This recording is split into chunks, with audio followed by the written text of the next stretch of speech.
மேலாண்மை கொள்கைகள் அதாவது பேரிடர் மேலாண்மை கொள்கைகளை பற்றி இதில் நம்ம பார்ப்போம். விபத்து, அதாவது பேரிடர் மேலாண்மை அப்படின்னாலே ஒரு விபத்து இருக்குது, அதாவது ஒரு பேரழிவு நடந்திருக்கு அப்படின்னா அதுக்கு என்ன மாதிரி தடுப்பு, எப்படி திட்டமிடலாம், அதை பற்றி நம்ம இன்றைக்கி பார்க்க போகிறோம்.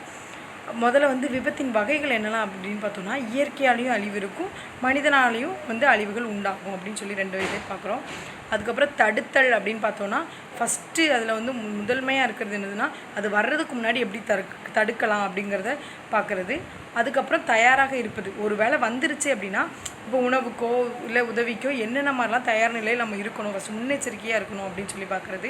அடுத்தது பதிலளிப்பு அப்படின்னா, நம்ம ஒரு விஷயம் செய்கிறோம் அப்படின்னா உடனடியான ஒரு நடவடிக்கை எடுக்கணும், அப்படின்ற நடவடிக்கை எடுக்கிறதை பற்றி தான் பதிலளிப்பு அப்படின்னு சொல்லி சொல்கிறாங்க.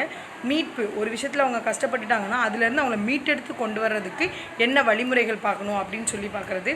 அடுத்தது மருத்துவ உதவி அப்படின்னு பார்க்கும்போது அவசர சிகிச்சையாக இருக்கட்டும், இல்லை மருத்துவ அணி மற்றும் ஒரு குழுக்களாக இணைந்து மருத்துவ உதவி தரப்படணும் அப்படின்னு சொல்லி சொல்கிறாங்க.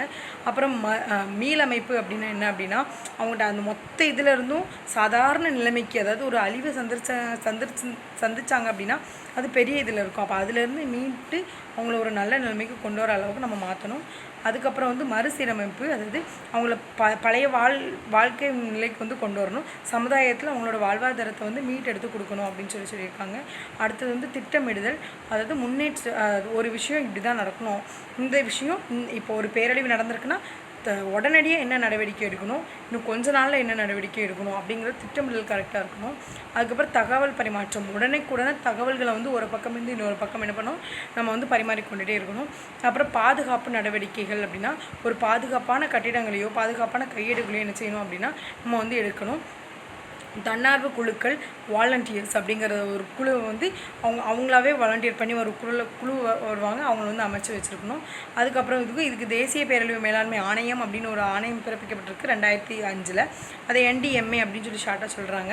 அப்புறம் விழிப்புணர்வு முகாம்கள், அதாவது இப்படி வந்தால் இந்த மாதிரி இருக்கணும் அப்படின்னு சொல்லி நிறையா விழிப்புணர்வு முகாம்கள் வச்சு கொடுக்கணும். அதுக்கப்புறம் இப்படி ஒவ்வொரையும் நம்ம கரெக்டாக செஞ்சுட்டு வந்தோம் அப்படின்னா பேரழிவினோட மீட்பிலேருந்து நல்லாவே நம்மளை என்ன செஞ்சுக்கலாம் அப்படின்னா பார்த்துக்கொள்ளலாம் அப்படின்னு சொல்லியிருக்காங்க. நன்றி.